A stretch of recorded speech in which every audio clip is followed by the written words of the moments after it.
2 white men followed me through the city before dawn, and I knew they would never catch me, not because I was faster, but because they were listening to all the wrong things. I was moving cargo at the wharf when I first noticed them standing still, watching routes instead of goods, positioning themselves like hunters at the mouth of a trail. They thought I would run, so I walked. They thought fear makes noise, so I gave them sound that led nowhere. They trusted bells and echoes and broken carts that rattled when I brushed past them. In my land, the elders taught us that the animal who survives is not the fastest, it is the one who understands what the hunter believes. So I let them believe I was afraid. I let them chase their own certainty through alleys that emptied behind me, past doorways that opened only when the tide pulled back, into crowds where I became invisible simply by standing among my own. They heard every step I wanted them to hear. They followed every trail I left for them. And with each turn, their confidence grew louder while I grew quieter. This testimony belongs to the Chronicles of Kofi, a record of truths that were never meant to survive, but must. If you would stand as witness to what happened in those streets, mark this testimony so it may endure. Signal that you have heard. Speak your judgment or reflection below, because here is what I need you to understand. They hunted with eyes and ears and numbers and rights, and they still lost me in plain sight. So I ask you now, when the ones with all the power are listening only to what they expect to hear, who decides what truth actually sounds like? The sun has not risen when I reach the wharf. The cargo waits in shadow. Barrels stacked like drums that will never sound. Crates marked with symbols I do not read, but have learned to recognize by shape and color. My hands know the weight of each before I touch them. Cedar is lighter than oak. Iron rings heavier on one side than the other. I lift, I carry, I set down. The rhythm is older than this place, older than this city, older than the ships that brought me here. In my land, this meant the work of building, of moving stone for walls that would shelter families, of carrying water from the river to the fields. Here, it means survival. 2 men stand near the counting house. They do not lift. They do not carry. Their hands hang loose at their sides, but their fingers twitch, like men who want to grab but have been told to wait. I watch them watch me. Their eyes do not follow the goods. They do not count the barrels. They do not check the marks on the crates. They measure the routes between the stacks. They study the exits where the wharf meets the street. They stand too far apart to be talking, but close enough to signal with a glance. I know this watching. I remember hunters in my village who positioned themselves at the mouth of trails. They did not chase the antelope through the grass. They waited for the animal to choose its own trap. Patience was their weapon. Geography was their ally. These men have the same patience, the same positioning. I change my pace, not faster, not slower, different. I pick up a barrel and carry it to the left instead of the right. I set it down and pause to wipe my brow. I look at the sky like I'm reading the weather. I am reading them. One man shifts his weight. The other crosses his arms. They are deciding something. I keep working. I do not run. Running confirms what they suspect. The white man thinks guilt runs. In my land, this meant innocence could walk. My hand finds the bronze weight in my pocket. It is still there. It is always there. A small piece of home that fits in my palm, warm from my body, smooth from years of touching. It reminds me I have survived worse than watching the bells ring when the first shift ends. The sound is iron against iron. It marks time for men who own nothing but their labor. We move when the bells tell us.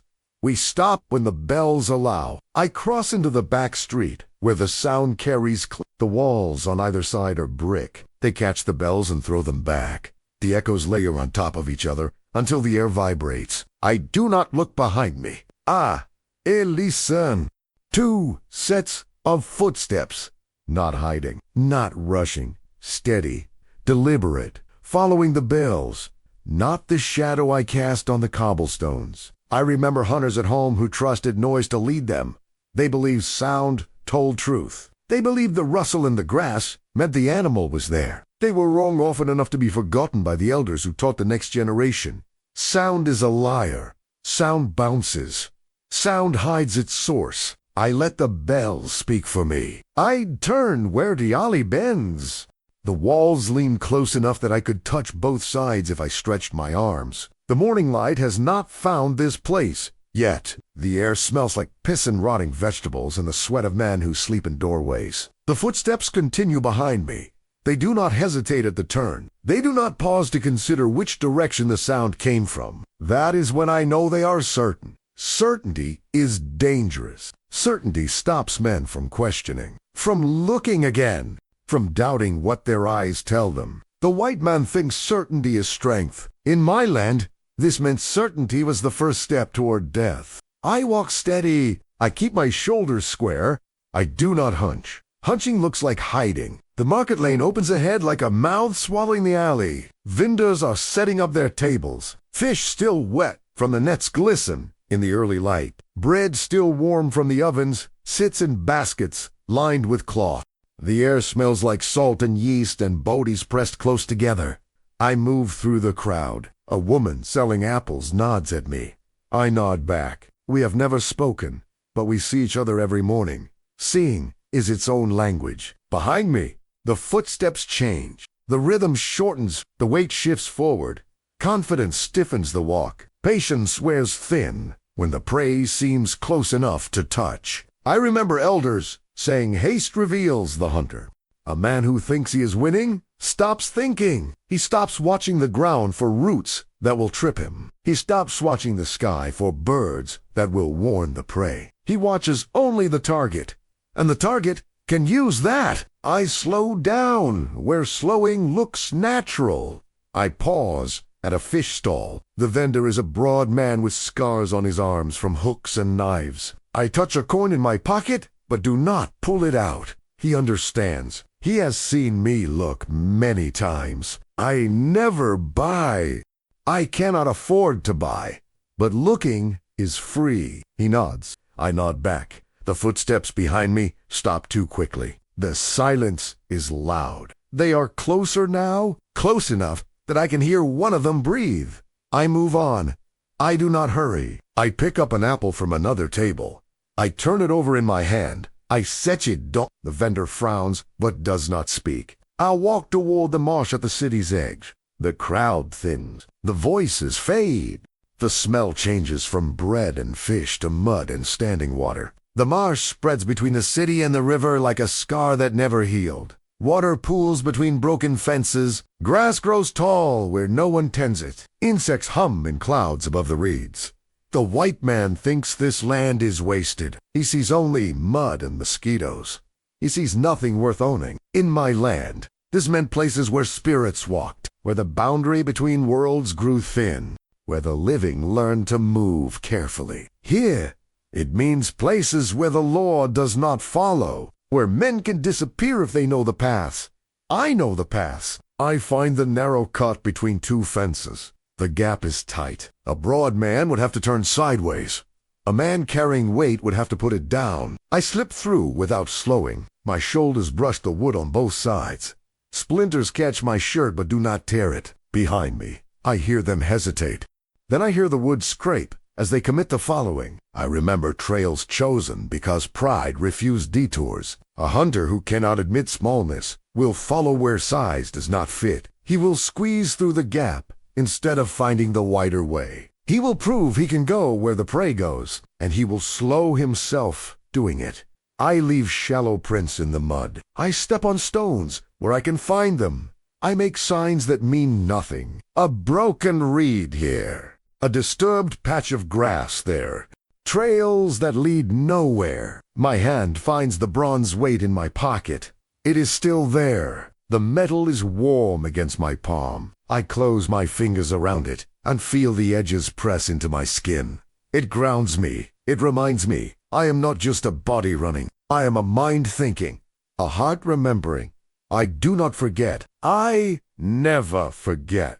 The doorway stands between two warehouses that smell like tar and old rope. It is a narrow thing, easy to miss if you do not know to look for it.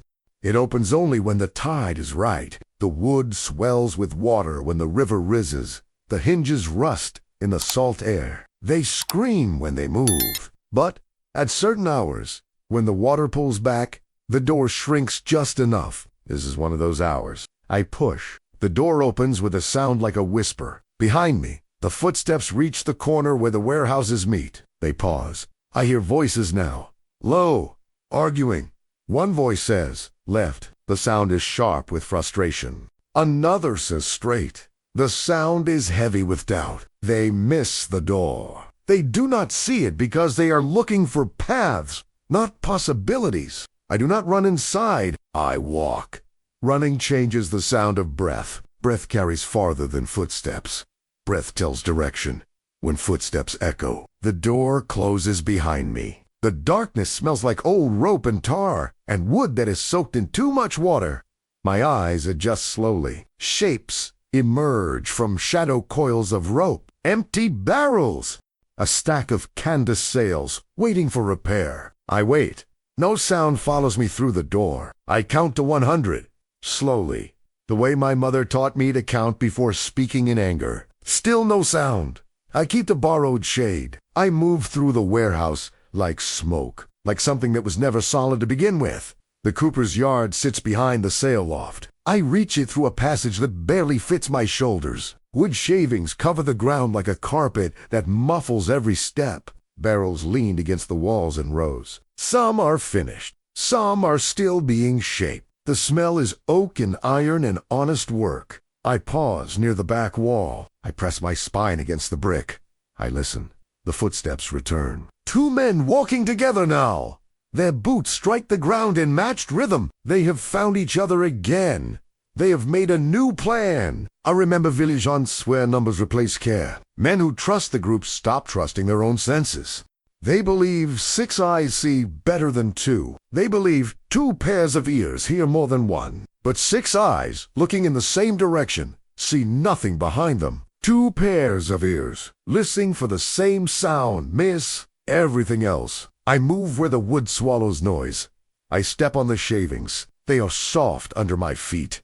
They compress without creaking. The footsteps pass on the other side of the wall. So close I can hear one man breathing hard, heavier than his partner. Hold there maybe, or less accustomed to walking fast. I do not breathe until they fade into the distance. A dockworker rounds the corner just as I step away from the wall. He is tall, taller than me. His shoulders carry scars. I recognize. Whip marks that keloid into raised lines. His eyes meet mine for just a moment. Then he looks away. That is when I know he understands. The white man thinks looking away means fear or shame. He thinks a man who will not meet your eyes is hiding something, guilty of something. In my land, this meant chosen kinship under risk. This meant, I see you, brother. I will not betray you. Go safely. We do not speak. We do not nod. We do not acknowledge each other in any way the watchers would recognize. He walks one direction. I walk another. We separate cleanly, like water dividing around a stone. The city has ways of teaching men to see each other without words, to help each other without names, to protect each other without promises. I pause at the next corner before continuing. My heart has not stopped racing. My hands have not stopped sweating. The fear sits in my chest like a stone, heavy, immovable. I acknowledge the danger of letting pursuit believe itself close. A hunter who thinks he is near will press harder. He will take risks. He will ignore his own tiredness and his own doubt. He will push until he catches or until he breaks. A hunter who thinks he is losing will give up or grow desperate. Both paths lead somewhere I do not want to go. Giving up means they return tomorrow. With Marty May, with dogs, maybe with better plans. Desperation means violence, means grabbing whoever they find, means rage that lands on the nearest body. I need them neither close nor lost. I need them confused. The tide is turning. I hear it in the water's voice. The river does not roar here. It whispers, it murmurs, but the sound changes when the ocean pulls back. The current shifts. The rhythm alters. I let the tide become the transition. I move toward the water where the sound will cover my steps, where the wind will scatter my scent. The tide pulls sound toward the sea. Every noise made on land gets dragged out over the water and scattered. Calls become murmurs. Footsteps become suggestions. I remember elders teaching that hunters chase what echoes give them. If you want to disappear, they said, let noise speak louder than your body. Let the world lie for you. The memory steadies me. My heartbeat slows. My hands stop shaking. I am not helpless. I am not without knowledge. I carry more than this body. I carry generations of men who survived by thinking instead of fighting. My feet find planks that creak, a section of the dock that has warped in the sun. The wood complains under my weight. Loud, obvious. Then I step onto packed earth. The sound stops completely. Behind me, I hear the footsteps quicken. They commit to the creek. They believe the noise means I am there. I remember guiding feet by habit, not sight. Men follow patterns, even when the patterns lie, especially when the patterns lie, because patterns feel like truth, like certainty. And certainty is what these men want. I do not forget. I never forget. I choose routes that speak louder than I do. A broken cart sits tilted in an alley. I brush against it as I pass. The wheel rattles. The wood knocks against the brick wall. I move past quickly, silently now. The footsteps behind me stop at the cart. I can hear him search it, John's on wood, breathing, growing frustrated.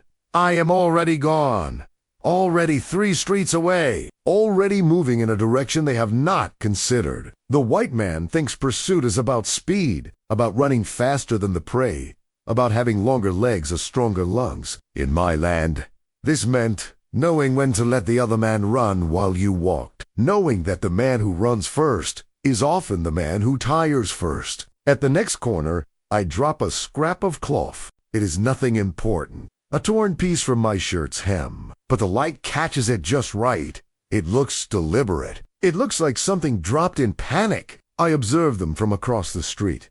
I stand in a doorway where shadow gathers. They bend to pick up the scrap. They hold it like it means something, like it is evidence. Certainty has weight. It feels real in the hand. It feels like progress. I do not remember this lesson from home. This lesson I learned here, in this city, from men who believed their own stories too quickly, who saw what they expected instead of what was true. I pass behind them while they study the scrap, while they argue over which direction it points. My hand finds the bronze weight in my pocket. It is still there. It will always be there. I hesitate at the next corner. A question forms in my mind, sharp and urgent. Misdirection invites return. If they believe I am close, they will search longer. If they believe I am clever, they will think harder. They will bring more men. They will plan better. I remember betrayal. A man in my village once left false trails to escape a debt. He scattered ashes in patterns. He broke branches, pointing wrong directions. He was found 3 days later by hunters who read his cleverness like a map. His intelligence had marked him. The memory warns restraint, warns me not to be too clever, not to leave signs that say, look how smart I am. Look how well I can deceive you. I do not run. I do not hide in ways that look like hiding. I blend into a group of men moving with purpose. Workers heading toward the docks for the afternoon shift. We walk together.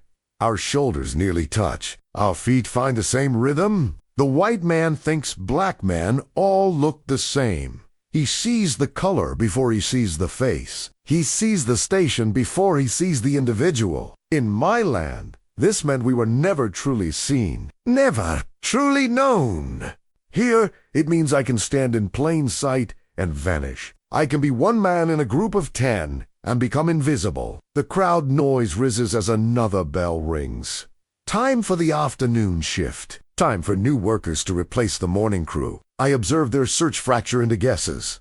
One man points left. The other points right. They separate to cover more ground. The sound recalls festival days in my village, when everyone was moving. When drums played and dancers spun and children ran between the adults, no one could track a single person in all that motion. Everyone moving.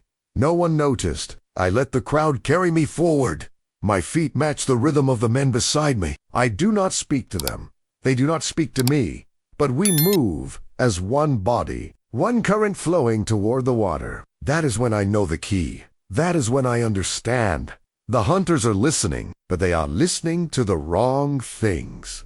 They listen for what they expect, for the sounds they have been taught mean danger or flight, for the patterns they believe reveal a guilty man, not for what is true, not for what is actually happening. I remember elders saying, the animal that survives is not the fastest, not the strongest, not even the smartest. It is the one that understands what the hunter believes. My heart slows completely now. My breathing steadies into something calm, almost peaceful. I know what they believe. They believe I am afraid. They believe I am running. They believe fear makes noise and guilt leaves trails. I will give them noise. I will give them trails, but I will not give them me. My hand finds the bronze weight in my pocket one more time. It is still there. Warm, smooth, real. It has always been there. It will always be there. And now I know something they do not know, something they cannot imagine. I am not the one being hunted. They are hunting their own expectations, their own certainty, their own belief that they know how a frightened man behaves. And I am none of those things. I am a man who remembers, who carries knowledge passed down through generations of survivors. I am Kofi, and I am already free. The crowd carries me 3 more blocks before I separate from them. I do it gradually. One step to the side, then another, like water, finding its own level, like a man who has remembered something he forgot at home. No one notices. No one ever notices a black man stepping away from other black men. We are expected to move in groups, expected to cluster together. The white man thinks we do this by choice. In my land, this meant we understood there was safety in numbers, protection in witnesses. Here it means we have learned the same lesson in a different language. I slip into an alley that runs behind the tannery. The smell is sharp enough to make my eyes water. Leather and chemicals and death processed into something useful. The white man's magic, turning what was living into what can be sold. I know this smell. I have worked in places like this. My hands have carried hides. My lungs have breathed this air. But today I am just passing through. The alley opens onto a street I recognize. Narrow, cobblestones missing in patches. Buildings lean toward each other like old men sharing secrets. I walk like I belong here, like I have business in one of these houses, like I am expected somewhere. The white man thinks confidence is about standing tall, about meeting eyes, about speaking loud. In my land, this meant confidence was about knowing where you stood, about understanding the ground beneath your feet. Here, I have learned confidence is about looking like you have the right to be wherever you are. I turn onto a wider street where the tide's influence is stronger. I can smell the salt now, can hear the water moving against the pilings. The sound is rhythmic, almost peaceful. I slip into an alley known only at low tide. The entrance is narrow, easy to miss. The walls are slick with moss and old water stains. The ground slopes down toward the river. At high tide, this passage fills with water, becomes impassable, becomes invisible. But now, with the water pulled back, it is a perfect corridor, a secret the city keeps for those who know when to look. I observe them from the mouth of the alley. They have found each other again. They stand at the corner of the main street. One points toward the docks. The other shakes his head. They choose the wider way, the obvious path, the route that makes sense to men who trust their own logic. The choice echoes lessons about fear, avoiding narrow truths. A man who is afraid will choose the open ground, the place where he can see danger coming, where he has room to run. They think I am that man. They are wrong. I keep my shoulders square as I walk down the slope. I keep my head up. I do not hunch. I do not scurry. I am not hiding. I am walking a path they do not know exists. My hand finds the bronze weight in my pocket. It is still there. Still warm. Still mine. The dock worker I saw earlier crosses my path, where the alley meets the water. He is carrying a coil of rope. Heavy. The kind used to tie off the big ships. He drops it as I approach. The rope uncoils slightly, spills across the ground in a pattern that looks accidental. But his eyes tell me different. I observe the signal without stopping. The rope points left, away from the main docks, toward the smaller piers where the fishing boats tie up. The aide recalls warnings passed by gesture alone. In my village, we learn to speak without words. A placement of hands, a direction of gaze, a pattern of steps. Here, I have relearned the same language, different words, same meaning. I altered my course. Once, subtle, a man who has just remembered he needs to pick something up before heading home. The dock worker picks up his rope and continues on. We do not speak. We do not acknowledge each other. But I am grateful. Gratitude is something I carry in silence.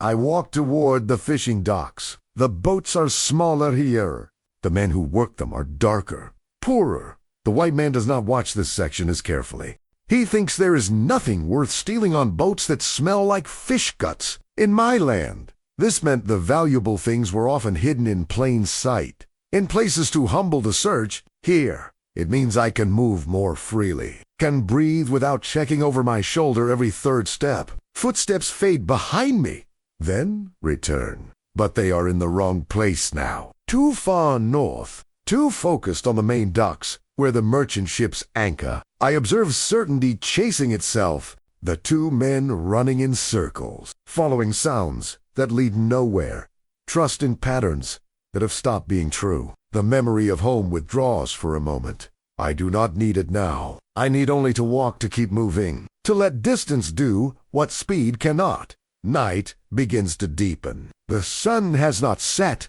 but the light is changing, going golden, going soft. Shadows grow longer, deeper, more forgiving. I hold still where lamplight cannot reach. I press myself against a warehouse wall. The brick is warm from the sun. It holds heat like skin holds memory. I observe their voices thin into frustration. I can hear them now. Not the words, just the tony sharp, angry, blaming each other for losing me.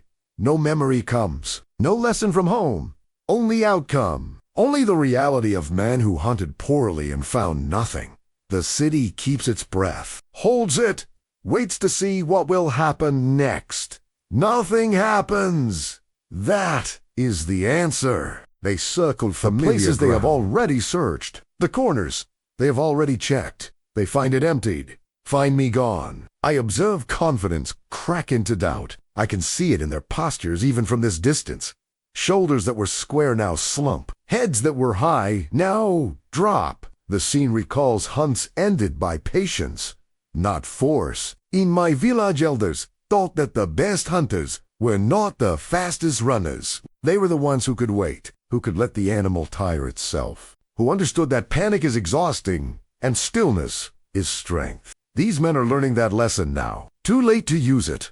I remain terrain, unmoving, part of the landscape, just another shadow among shadows.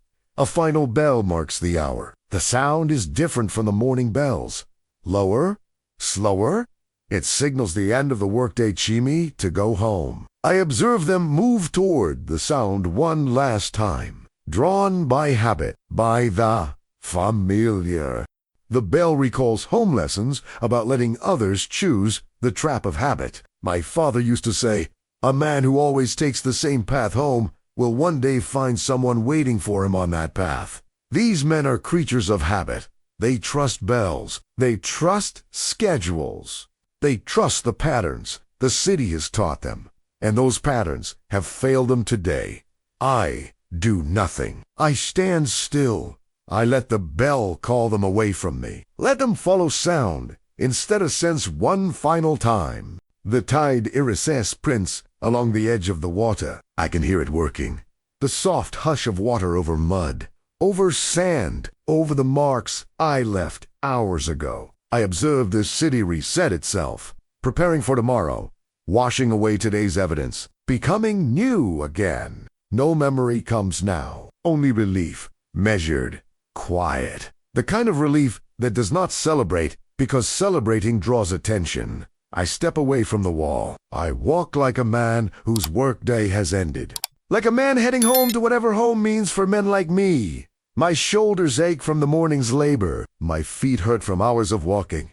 These are honest pains, real pains. They ground me in my body.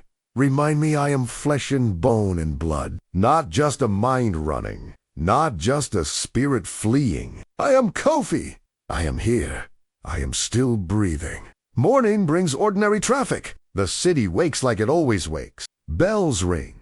Doors open. Men emerge from sleep and move toward work. I observe how daylight forgives confusion, how the morning makes yesterday's chaos feel distant, unimportant. The lesson settles in my chest like a stone. Finding the river bottom. Fear reads what it expects.